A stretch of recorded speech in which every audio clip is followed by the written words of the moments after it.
Well, the Tennessee Vols crushed the South Carolina Gamecocks, and I'm getting to the stats and read off. Uh, Tennessee getting their revenge from last season. Last season, South Carolina shocked a lot of people and putting up a lot of points on a Tennessee team, a team that still had the potential to get into the playoffs, but South Carolina kind of spoiled that for them, and Tennessee had this game, I'm pretty sure, marked on their calendar. But Joe Milton had a pretty decent day, 239 yards passing with one touchdown. Uh, Jabari Small, he had a great day, 59 yards and a touchdown. Dylan Sampson, he's emerged, 49 yards and a touchdown. And Jalen Wright, he was the guy at running back, 123 yards rushing and a touchdown. So Tennessee was able to get 238 yards on the ground rushing. Like I said, their offense begins with the run, and they continue to do that in each matchup. Be able to run the ball very, very well.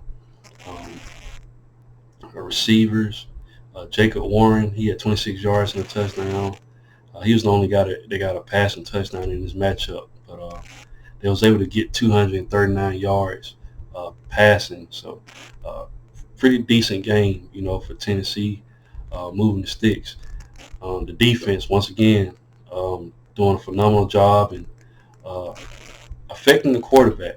I think in this matchup they got 6 total sacks or something like that. So I made that prediction. I felt like Tennessee's defense was going to do really good up front, and Tennessee got a decent defense in my opinion. Um, they create a lot of disruption up front, and I knew they was going to be able to do that in this matchup against South Carolina. Just South Carolina's O line to me is just not that good, and I knew that Tennessee was going to put a lot of pressure on them up front, and they did that. Held them to, I think it was 20 points, if I'm not mistaken. So really, really good matchup. Um, South Carolina, Spencer Rattler, he only threw for 169 yards. Um, didn't throw any touchdowns. The only touchdown they was able to get, he got a rushing touchdown for 19 yards, and Mario Anderson, he had 101 yards rushing with a touchdown. So they was only able to get 132 total rushing yards. Passing wise, they was only able to get 201 between Spencer Rattler and Kay Kroger. So um, that was the name of the game. Trey Knox, he had 51 yards receiving. Xavier Leggett had 50. Marion Brown had 47. So they was able to get 201 yards receiving, but it didn't matter in this matchup. That 2 touchdowns they was able to get was between Spencer Rattler and Mario Anderson.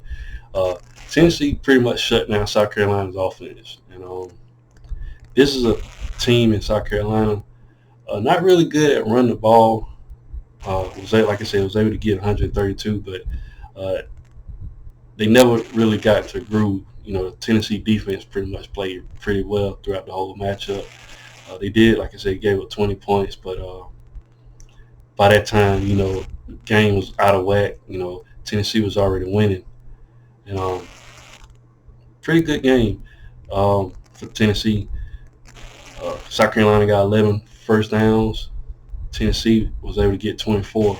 So pretty good. Um, I know Tennessee can, for the most part, they did put up 41 points. So I'm not, saying anything about their offense, but you would like for them to, they'll like to have their offense just move smoothly from the beginning to end. But that's to be expected. You're playing against SEC competition. Of course, it's going to be rough at first, but they did a phenomenal job. Total offense, they was able to get 548 yards of total offense. That's really, really good. South Carolina got 369 average yards per play. Tennessee was averaging 6.63 yards per play. South Carolina was averaging 5.29. So pretty decent outing. Um, like I said, the difference in this matchup, I felt like, of course, Tennessee's offense continues to put up points, but I just felt like the defense for Tennessee was going to step up, and they really did that in this matchup. But that's all I have for the video. Please like the video, share it, and I'll definitely be back with more college football content. Thanks, guys, and roll tide.